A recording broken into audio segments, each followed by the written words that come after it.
Yeah, good morning to all.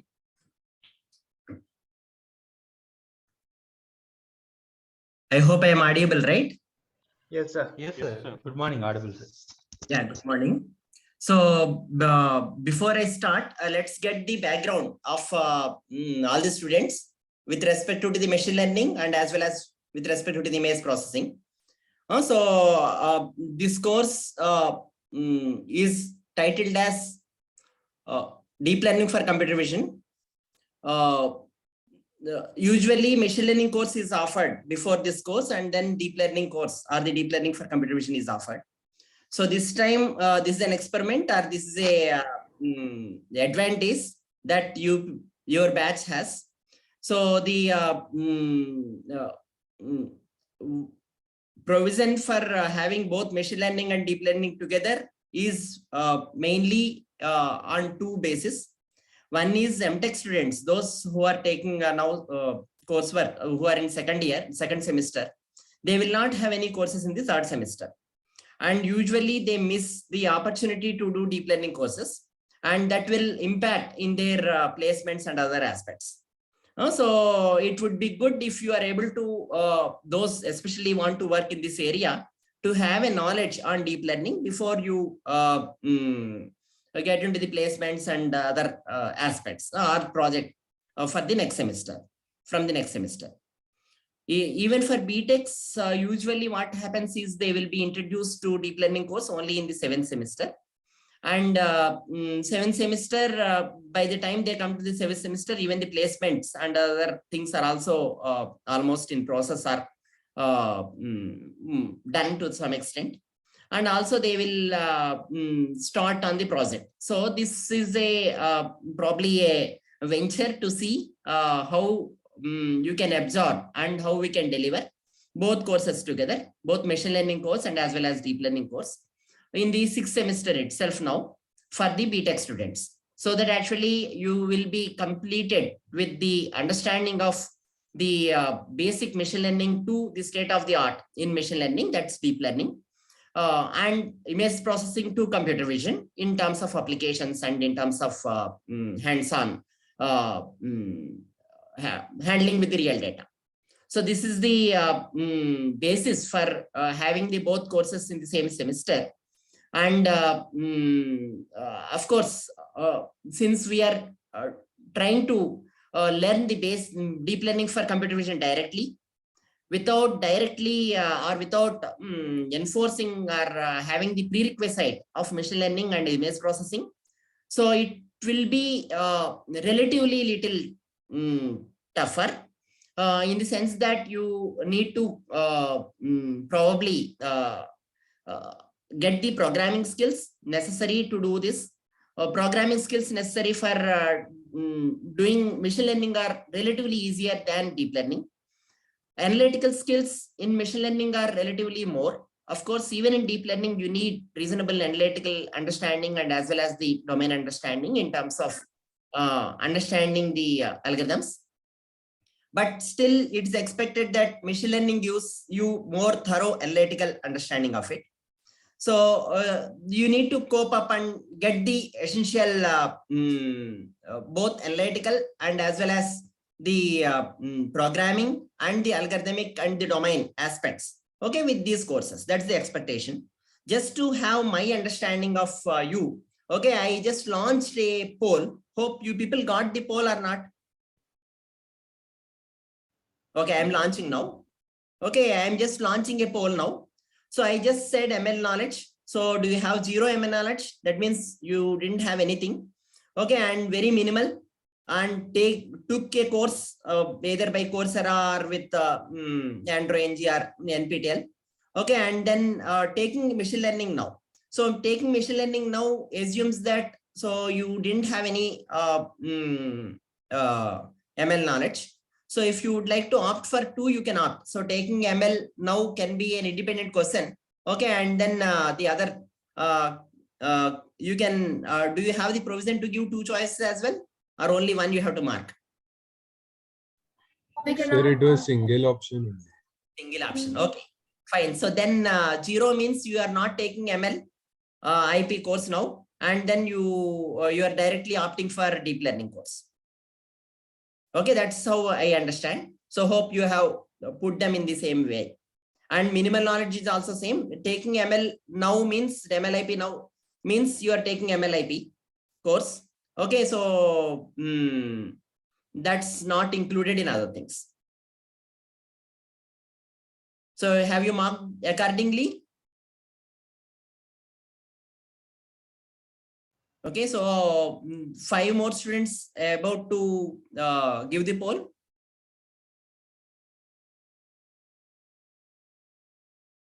Okay, so still 5 more students. Quickly give the poll so that actually I get an understanding of what your status is. Okay, so those who are with zero knowledge, there are 7 students. So those are not taking MLIP as well. Is that correct? One of you speak out. Don't unnecessarily waste your time. Okay, without replying to me on time. No, sir, I'm taking. Okay, all the 7 students are also taking MLIP, but they have zero knowledge. Is that correct? Yes, sir. Yes, sir. Yes, sir. Okay, very good. So that's fine. So very minimal knowledge, and then they're taking again MLIP. Is that also correct? So first of all, ask me a question, basic question. Any of these students in this batch, are they not taking MLIP? In this pool of 38 students, okay, is there any student who is not taking MLIP and directly opting for deep learning for computer vision course? You can raise your hand, or you can, okay, Abhimanyu, fine. Who else? I didn't see any other raised hands. So all are taking MLIP, I hope, except Abhimanyu. I'm taking that statement correct.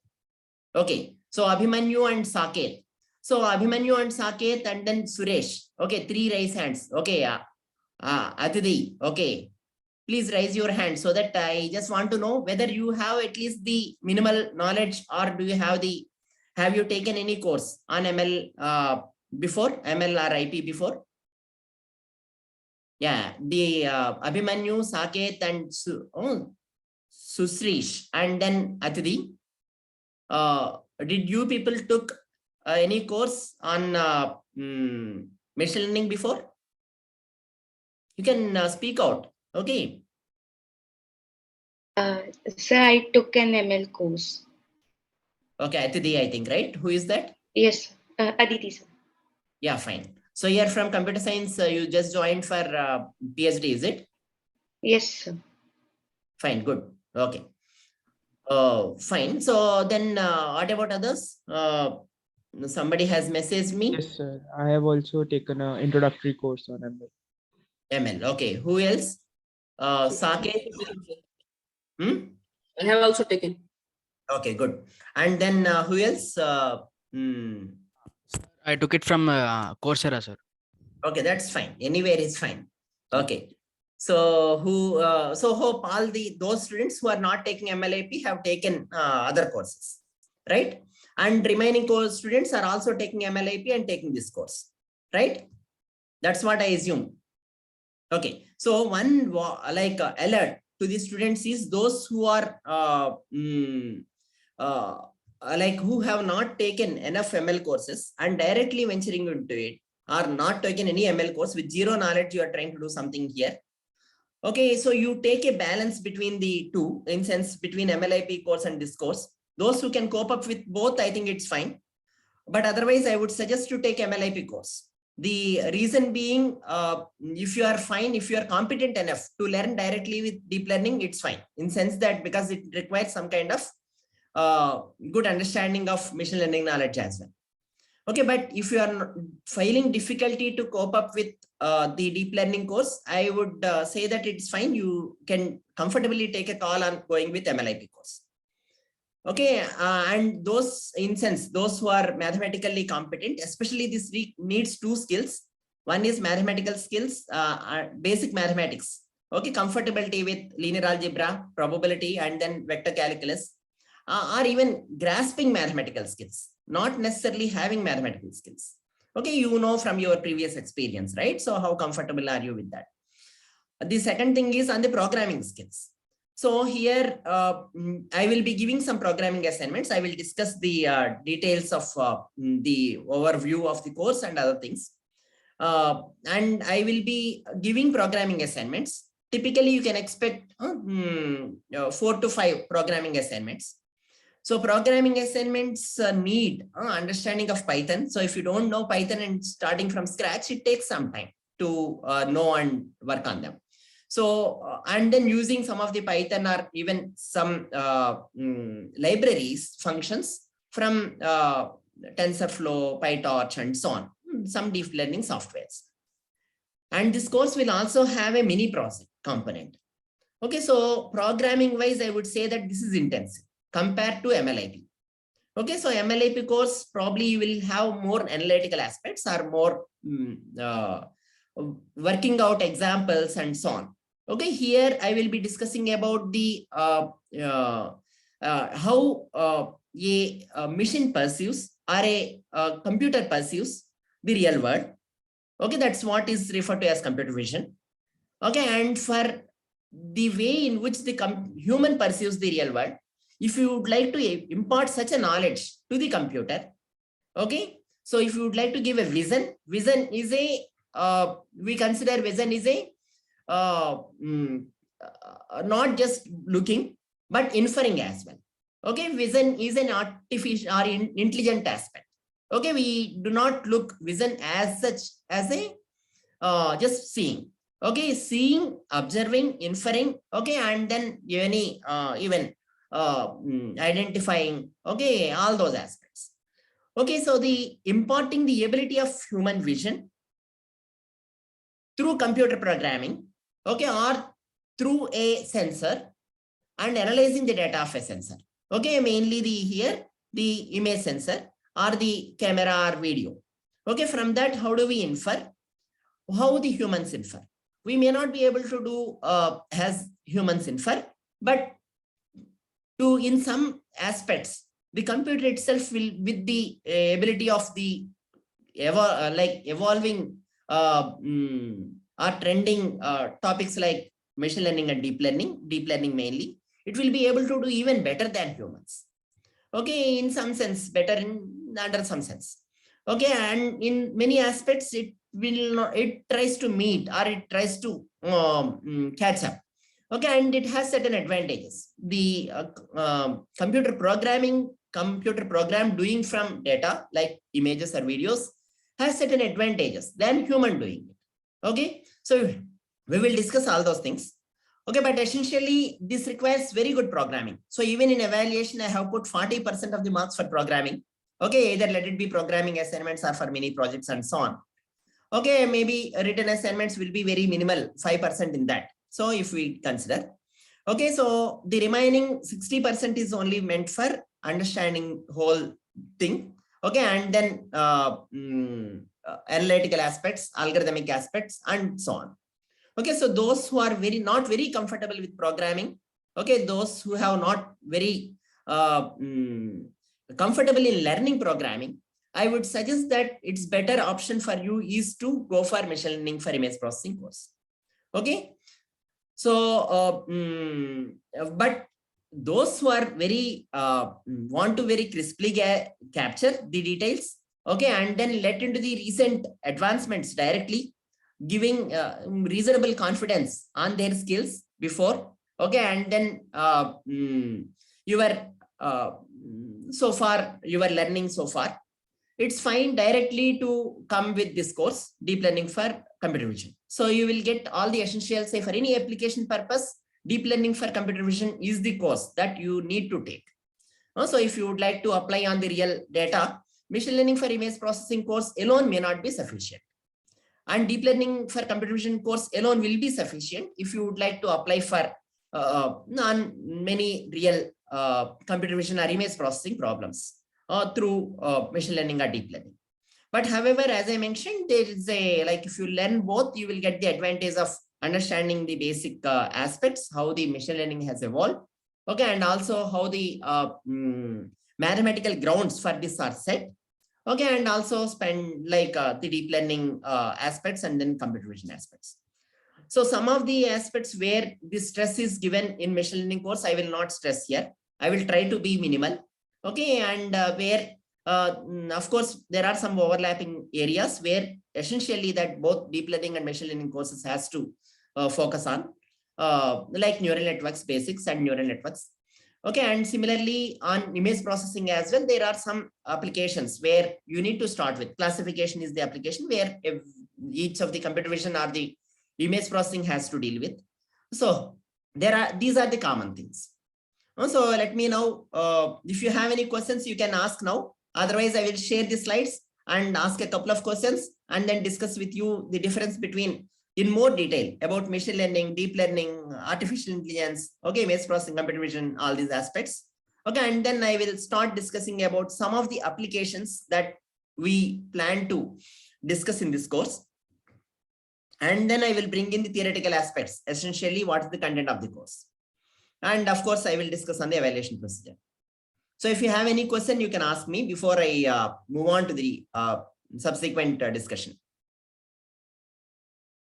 Yeah, you're welcome to ask and interact. Okay, no questions? Okay, fine. So I am going ahead with the further discussion. Hope you are able to see this core slides. Yes, okay. So I hope all of you know me. This is Dr. Ramakrishna Gorti. I'm from, anyway, all are from electrical department, mostly from electrical department. Yeah. So you are encouraged to probe or stop in between in case if you have any questions. Okay, you're also encouraged to write to me or mail or call me in case if necessary to clarify any of your doubts subsequently in this course. And it is, as I mentioned, the course is built upon a set of concepts of both computer vision and deep learning. And these have the background of little bit of image processing and machine learning. So I will try to make the course to the extent possible self-contained. Okay, but at some aspects I may be jumping or I may be very briefly discussing on the basic things and moving on to the main things that I would like to stress upon in this course. Also, the classes and all, you know. So before I start the course, also I just want to get an idea of you on image processing and then in machine learning and computer vision and deep learning. So I just want a distinction between these things. Okay, before we even start that, no, I would like to listen what an image is from one of you. What do you think an image is? Technically, it is a two-dimensional signal. Okay, very good. Okay, what else? It's a two-dimensional signal.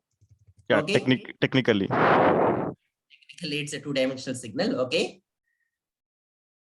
So any other answer? Okay, so when we, yeah, please go ahead. Collection of pixels. Collection of pixels, right? Okay. So what's a pixel then? Collection of pixels is good.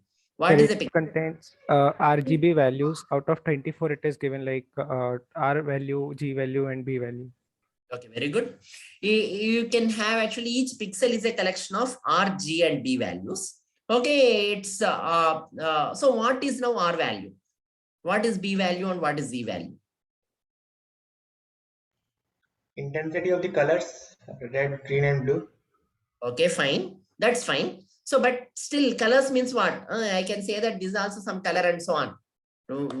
So you should be little more precise or clear in your answer. So let's start with the grayscale image. Okay, I hope you know about black and white, or it's not purely black and white, but grayscale images. Grayscale image means it doesn't have the RGB, different colors of shade. So can you describe what an RGB pixel in a grayscale image is? Intensity of light. Okay, intensity of light, fine. Still, complete the sentence.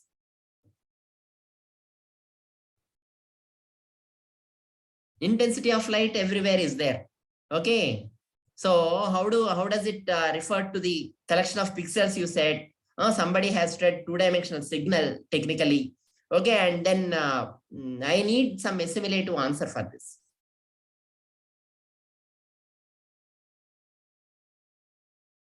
Yeah, please go ahead. You can throw your words. Things will then complete.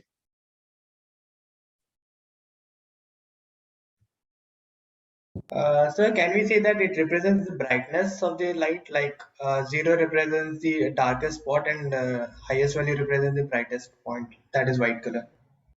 Yeah, very good. So it 0 represents brightest spot, and then 255. If we consider that 0 to 255 is the range in the maze signal values, okay, or in the pixel values, okay, assume that all are integers. Okay, then 0 represents the black and 255 represents the white. That's also fine. Now tell me a little more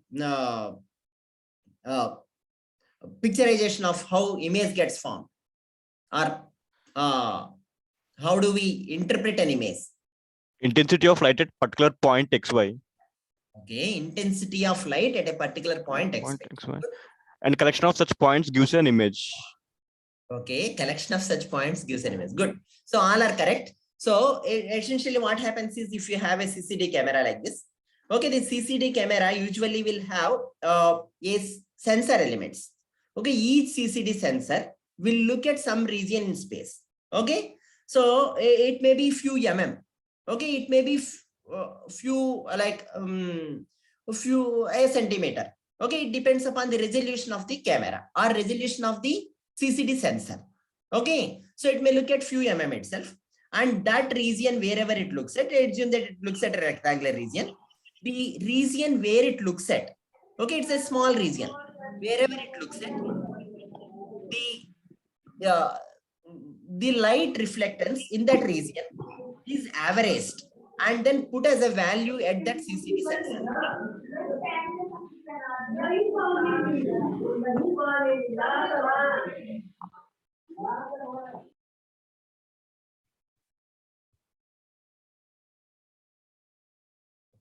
It puts it as a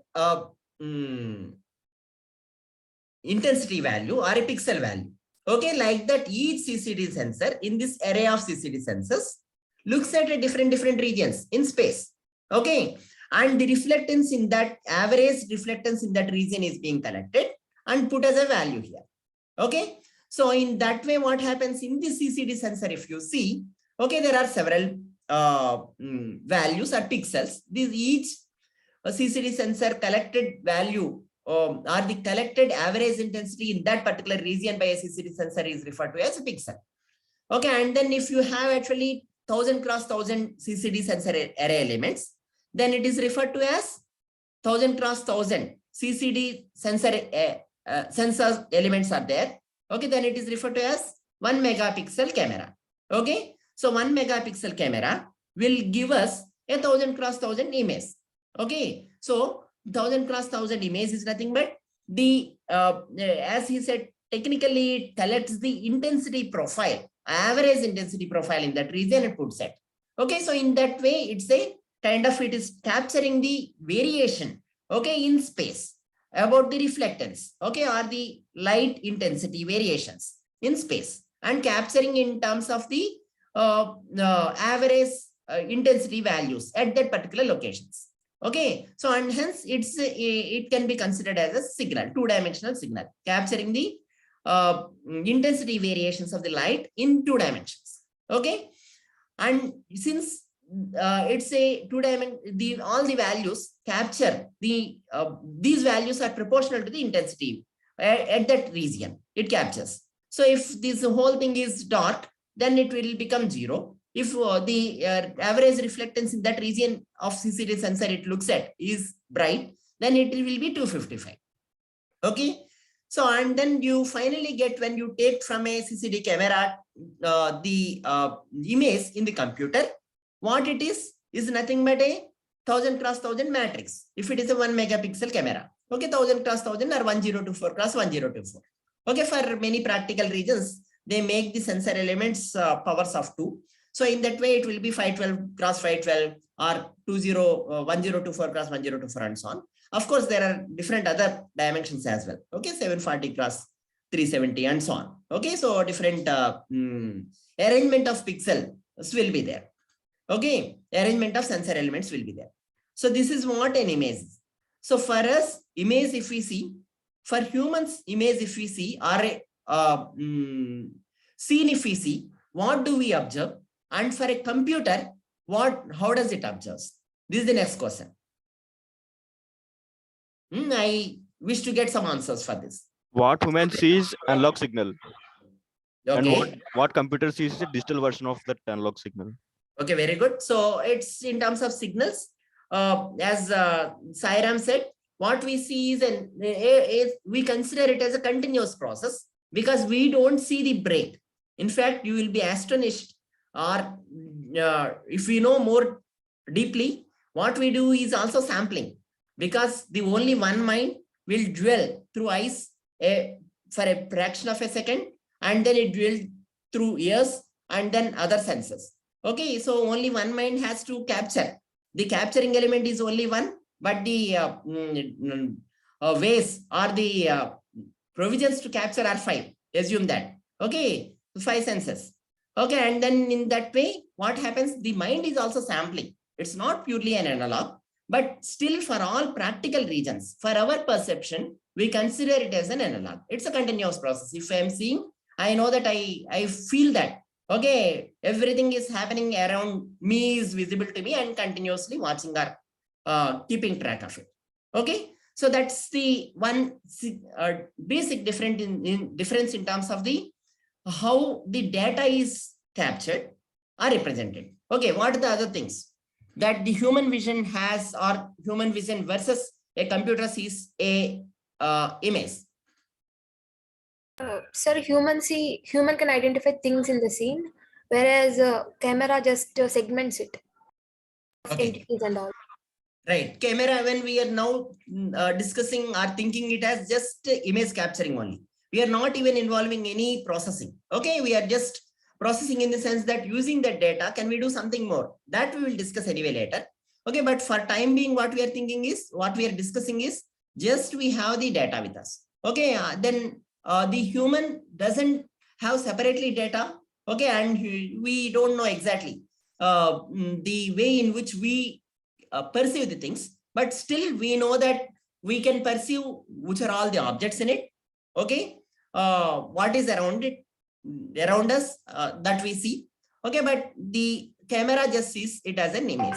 Okay, just camera sees it as an image means what? There is some more clarity required there. Camera seeing it as a image means what? It does not have perception of 3D or depth. What's that? Sir, I'm saying it does not have a perception of depth or 3D which we can perceive. Okay, fine, good. So image is a projection. Okay, two-dimensional array of elements. In essentially, camera or the camera or the image through camera in a computer is two-dimensional array. Nothing but a two-dimensional array of elements. Okay, it's a matrix of 2 dimensions. Okay, so let it be 1000 cross 1000 matrix. That's what we have in the computer. Okay, through image or a camera. Okay, whereas the humans perceive the depth.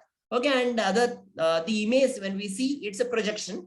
So of the scene onto 2 dimensions, even if we consider it as a projection, or you are seeing whole thing in a single plane. So it doesn't perceive the depth directly. Very good. So it doesn't perceive the depth, we can perceive the depth. What are the other things that human perceive and the image doesn't directly perceive, or a computer doesn't directly perceive?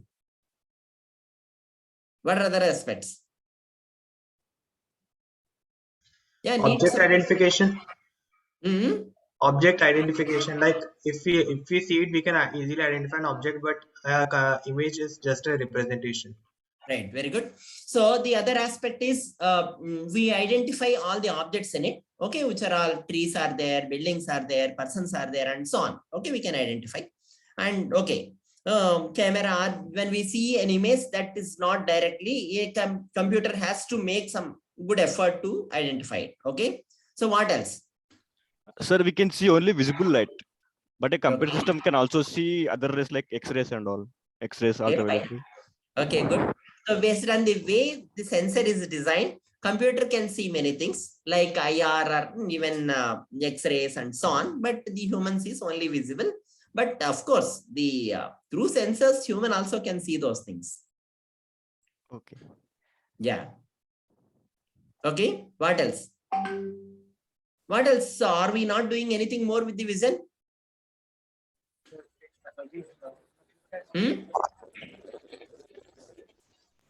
Sir, we can know what is happening in real time. Like, but in an image, it is all still. Like, there's no movement, so we cannot easily see which. Like, we are not able to track items. Okay, fine, good. So if we have a single image, especially, we don't see any movement there. So we can't know exactly. Of course, we can infer something, but we can't directly see that the objects are moving, or we can't track. So where the objects are. If we give a video also, we have, unless we do some effective processing or efficient processing, will not be able to track. Okay, where the object is moving, going, and so on. Right. Anything else that human vision has. So in fact, all these aspects we would like to see in computer vision. How do we impart? How do we infer the same through images and videos? Okay, that's essentially the course on computer vision is. Okay. Any other things? Okay, so assume that this is fine to go ahead for a while.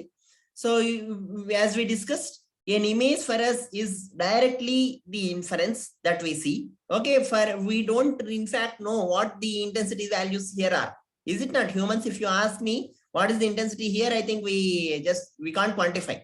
But what computer starts with is quantifying. Okay, it sees it as a number or a aggregated average intensity value in this region, and you puts a values are there. Okay, for its understanding. Okay, and what we see in a computer is nothing but a 2D matrix of this, ranging from 0 to 255 for grayscale image. And if it is RGB, it sees the content of R, okay, in one channel, content of G in another channel, content of B in blue in the scene in another channel. And then 3 together is a color image. Okay. Also, hope this is clear. This is what computer sees and this is what we see. So there is a semantic gap between what computer sees versus the humans wish to infer. See, humans, because for us, we are the stand. Okay, we are the benchmark. So relative to us, we would like to develop the technology. Okay, and we would like to impart the same skills to the computer that humans can do. Oh, that's where the computer vision starts with, or the machine vision starts with. In fact, machine vision was also more concentrated with the 3D. Okay, that means the main difference between what we perceive and the image is the 3-dimensional appearance or the depth information. So there were some early attempts to figure out how exactly we can get the from images to sketch, 3-dimensional sketch, 2.5-dimensional sketch, and so on, and then get to the 3 dimensions.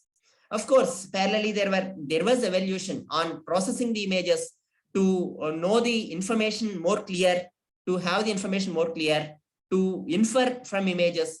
See, the other thing that you have not mentioned is, if we have a scene, we can make a conclusion out of scene, what's happening. So if we were in class, we would have easily told that by seeing it, class is going on. Okay, so, but that inference doesn't come directly in a image. Okay, so that's the, that kind of giving caption to the image or inference to the image is also one of the aspect of computer vision.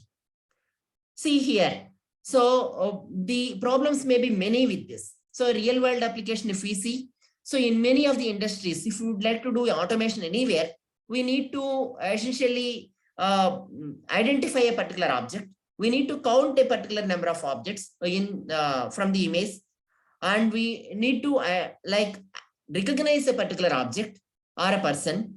Okay, and we would like to see the motion of a particular object and persons. We would like to see the tracking of a particular vehicle or whatever. Okay, so these are all the, we would like to get the 3-dimensional picture of it. So these are all the typical problems of computer vision. And deep learning is a tool in some sense to accomplish this. In fact, machine learning also acts as a tool to accomplish many of the image inference problems or even signal inference problems.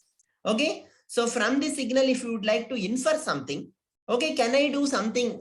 Can I consider that as a signal or to some extent as a data? And can I process it better? Okay, to infer whatever I want. Okay, that's where the machine learning does. Okay, and the deep learning does the same, but in a common framework or in some elegant framework. So we will see that. So here, what do you think is the problem that may be posed if we are given this image? Edge detection. Okay, edge detection, fine. What else? Edge detection is what the result is shown here. So that's, see, what is the difference between an image processing and a computer vision? So anyway, since we are discussing on these things, okay, let's be clear on few terms that we use. So what's image processing and what is computer vision? I think image processing basically enhancing the image in some way. Okay. Like deep learning and such, while computer vision focuses on extracting information from the image. Right, very good. So for an image processing, input is an image and output is also an image. Okay, so what actually we are doing is we are processing the image to look better or for further processing, for further inference or to better or to have it better. Okay, so that's image processing. The initial input is image, output is also an image in image processing. Let it be edge detection. Edge detection is also an image processing task where we are trying to find out the boundaries of the object or outline of the object. Okay, so but we are not making any inference there. See, what do you think is the computer vision task associated with this image? Yeah, answer from anyone is welcome. Once I question, I think I did not say that it's a question. What do you think is the computer vision task associated with this? Nothing so far, sir, I think. Okay. So any other students? Projecting the number of objects present in the image. Very good. So Or to identify the object itself. Right. So you would like to count number of raises, for example. That's a very basic inference we would like to get. Say, for example, if somebody throws something like this, okay, I want to count how many are there. Okay. And then later comes how many are one type, how many are different type. If there is a classification that is to be done, if these are all different type and these are all different type. Okay, then I may perform classification later. Okay, but the first thing I may wish to do is just count, identify the object and count. See, for counting, do you think what are the aspects do you think that are necessary for counting? So I assume that I just want to count the number of rages here. Okay, what are the things that you feel that we need to take care for doing that? Pattern of razor or pattern of pen. Okay, fine. I somehow get the pattern of razor, fine. Then? Any discontinuities? Okay, that's also fine. Discontinuities, okay. What's the main thing that I have to perform or I have to do to count the number of razors here? Pattern I have captured somehow. Distinguishing one razor from another razor.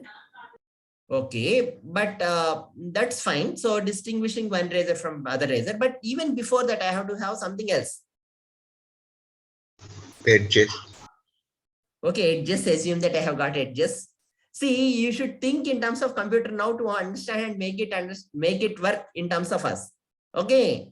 So if you think as a human, I think you can't make the computer work for us. It should have knowledge of shape of razor. Okay, that's fine. I have the shape of razor with me. Then what should I do? Assume that you are just given this task of finding the number of rages. Okay, you are given this image. Okay, and you are supposed to say your no, nothing else is told, and you are asked to do yourself. What will you do? Yes, Should have some reference to compare with. Okay, very good. We assume that we have some reference. We are also got, you will be given whatever you want. Okay, reference to compare with is given. See, one thing I would like to mention is computer vision is mainly the intuition, okay, with which you can develop the algorithms. Okay, so for this, not much background is necessary. Unlike, say, for example, if you are developing a control system, okay, and you need to know many things, feedback control, all those things you may need to know. Okay, first of all, some basic control and so on. Okay, unless you get all that background, nothing can be done. Okay, but in computer vision, deep learning is slightly different. I will discuss that. But computer vision is the intuition first. Okay, you should have a step-by-step intuition. Okay, what is the first primitive task I can do? Next primitive task, next task, next task. For doing that task, you may need again some domain knowledge or some way of mathematical aspects and technical aspects, all those things. Okay, but the procedure is to be built intuitively. Yeah, tell me now, next. Putting the number of heads, blade parts, Finding the number of? top of the razor part, blade part. Very good. So the number of top of the razor parts I want to find. Okay, fine. Now, how do I find it? So connect, you can connect your friends' answers as well. Okay, your answers are your friends' answers. So I'm, as usual, I'm listening the bits and pieces now. Sir, correlating So with the have- standard piece with the picture and counting the maximum parts. Okay, very good. So correlating with the picture. Okay, and what should I correlate with? And where should I correlate with? The standard piece we put like the top of the razor with each and every batch of pixels. Okay, so what we take is actually we take a template. Okay, so that's referred to as template. Okay, you can take any razor the head of the razor. Okay, and you can take either the direct image or the edge image. Okay, edge images people take because what is the advantage or difference between taking this image directly, the image of the tip of the razor versus the edge image? What is the difference? So should the template matching or finding correlation with respect to the tip of the razor has to be done with the image pixels or with the edge pixels, or what is the relative advantages and disadvantages? Any comment on that?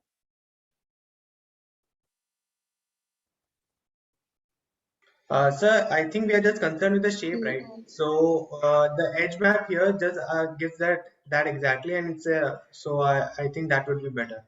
Right. So we need not see, we are not classifying into this black razors and other razors and so on. So we are just finding the shape information.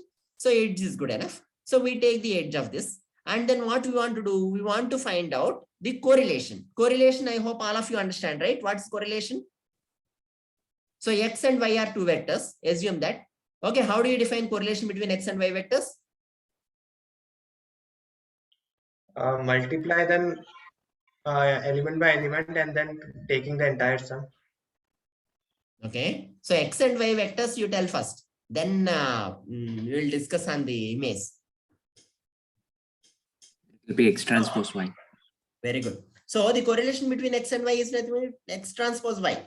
Normalized cross correlation. So it's cross correlation anyway, because two vectors. Normalized cross correlation, if I ask, then it is X transpose Y divided by norm X into norm Y. right. X transpose Y by norm X norm Y. Similarly, in images also we do element wise product, as the other student said. Okay, and then we find out the norm of this by norm of that. Okay, so essentially what we do is that's how we do correlation. What does correlation measures? Similarity. Yeah, Similarity. it measures the similarity between the two vectors or two matrices in this case that we correlate with. Okay, so two patches. See, in image, if we are considering it's two matrices means two patches. We have to assume that in the background that, okay, we take a patch here, we take a patch, a template patch, okay, and then we are trying to do correlation. Okay, so through that what we do at every location we will do that. Okay, and then wherever the correlation is, what's the value of correlation when the match is high, when they match? 1. Yeah, it's assumed that it is 1. Okay, and then in that case, we see that it is matching. And we identify the number of ranges through that. But is there any difficulty in doing that? Or should we consider any more things in doing that? The rotation part. We have to take the rotation also into account. So how many templates we have to have? Or the same template has to be rotated for 10 degree, 20 degree, and so on. Okay, and we have to find the correlation. Okay, so see if we have 100 cross 100 images, okay, and yet how many locations do we need to do correlation? If we have 100 cross 100 images, how many locations should we do correlation? Depends on size of template, sir. Okay, so assume that size of template is 15 cross 15. Okay, in that case, how many times we have to do correlation?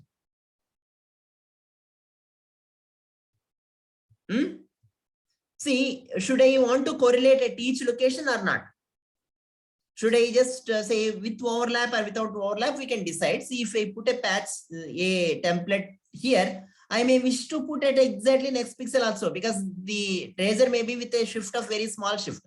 Okay, so like that. So roughly, if I put it, if I locate the template at all locations, 100 cross 100 times I have to do. And if I consider 18 rotations, okay, with 10 degrees, okay, then how many times I have to do total correlation in overall? 100 cross 100, 10 power 4 into 18. So roughly 10 power 5 or 2 into 10 power 5 times. Okay, and that too just to find the basic shape. Okay, and then make a count based on it. And even there are several problems like occlusion here, which is not very visible. The edge map of this will not be visible. It will be like this. Okay, and there may be intensities that we are not taking into account now, but that may also be interesting, important in some cases. So you can see the complexity and the challenge of the problem when you just want to make a count of edges here, right? So there are some very effective methods that are developed to perform each of these steps in this. So this is a kind of a typical inference task. See, this inference task to do, as I mentioned, machine learning helps as a tool to perform some of the aspects in this. What specific aspects that machine learning helps or deep learning helps is, say, if the previously our objective is to count only, but here assume that we would like to make an automated fish industry, and we would like to put different kind of fishes into different baskets. Okay, so there are two kinds of fishes, Solomon fish and sea bass fish. We want to put the Solomon fishes into one basket and sea bass fish into another basket. In that case, what are the problems or what are the steps involved, okay, in performing that? Can some of you comment quickly? Say if you would like to say we are getting an images on a conveyor belt. From the image, we would like to automatically categorize and put the fish into another basket. Okay. In such case, what are the steps involved?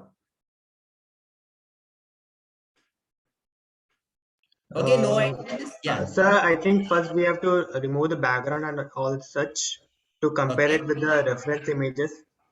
Okay, so you are saying that we have to separate the particular fish image or the object image from the rest of the images, background images, right? Yes, sir. Right, very good. Okay, then what's the next step?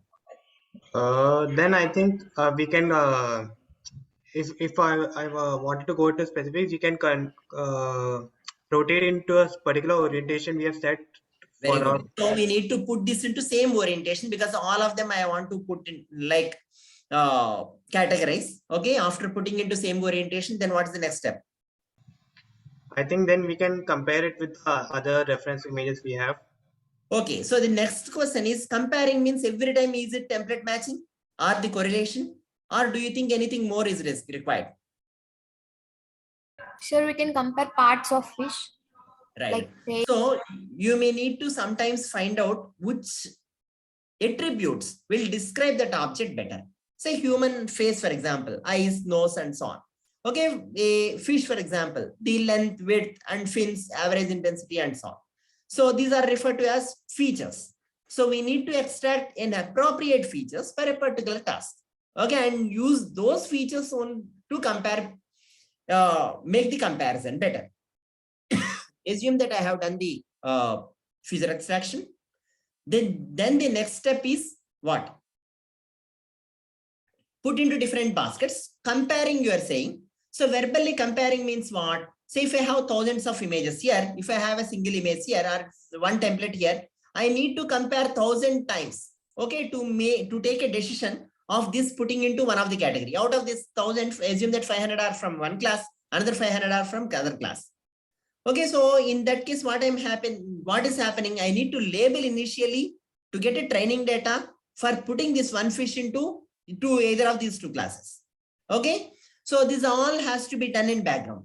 After that, comparing means not just finding Euclidean instance and putting. You may have a better algorithm, okay, which is very simple and quick to perform this classification or putting into one of the category. Okay, you should have the knowledge of all this training data, which has the different classes or different information, okay, templates, has to be captured in an algorithm. And this algorithm has to perform very intelligently and quickly the job of putting into one of the category. So in any automated task, the making inference can be done through an algorithm, but the algorithm has to be trained with a reasonable background or the data, okay, or the information or the signals, okay, to enable the classification task or any inference task to be performed. Okay, that's what is being mainly addressed in classification or in machine learning. Okay, so the process of learning these machine, like the pattern classification is the classical name given for it. And the machine learning comes because whenever you are putting that problem of classification as a learning task, we say it is a learning or machine learning. Okay, and if it is done through comparison only, you can say classification itself. No need to call it as a machine learning. If there is any learning happening for the algorithm, we call it as a machine learning. Okay, that's the machine is learning or algorithm is learning. And if does through several layers of learning, then that is referred to as deep learning. Okay, because learning also, even in human vision or human inference, people say that we don't infer at a stretch. We have a set of layers, layered like structure for inferring the things. Okay, so we may see the primitive aspects first and then few other aspects and so on. Okay, so some kind of coarse to grain, fine information extraction is being done. Okay, so if we just see like that, we know that to the guard because everyone here is quarantined, so you cannot come out. And I will pay by answer. Can you give me the number where I can pay? So we see that if we just vaguely see, we just see that there is an object, there is a person. We may not note what the person is. If we see little like usually, we can identify. If we see keenly, we can even identify what other things are. Okay, so like that. So here also a classification algorithm has to be trained with the span of the data with which we can learn many things. Okay, that can be done in a layered structure, and that is deep learning. Okay, so let me summarize this class for today with this background, and then I will probably flash the evaluation criteria now. Okay, so here this slide gives the distinction between signal image processing, computer vision, pattern recognition, machine learning, and deep learning, and artificial intelligence. Artificial intelligence essentially is started with rule-based mechanism to perform automation. Now, artificial intelligence, in fact, is referred to all these aspects, including machine learning and deep learning. And then deep learning is the main core of artificial intelligence now. Okay, and then deep learning is also a part of machine learning. Okay, and this is the evaluation criteria I'm thinking.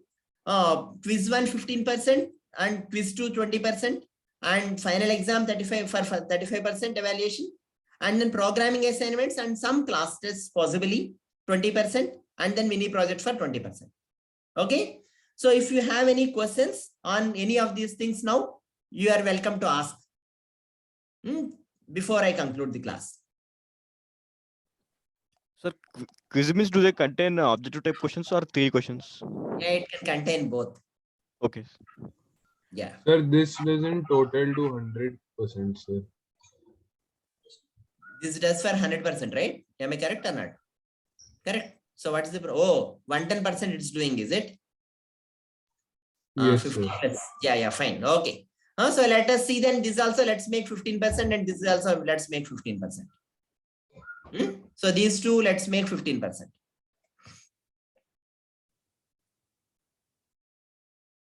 Is that fine? Or any, yeah, I hope that we, since the course is deep learning, you do effectively good mini project as well in this course. I will give the hints for doing a mini project right from the beginning.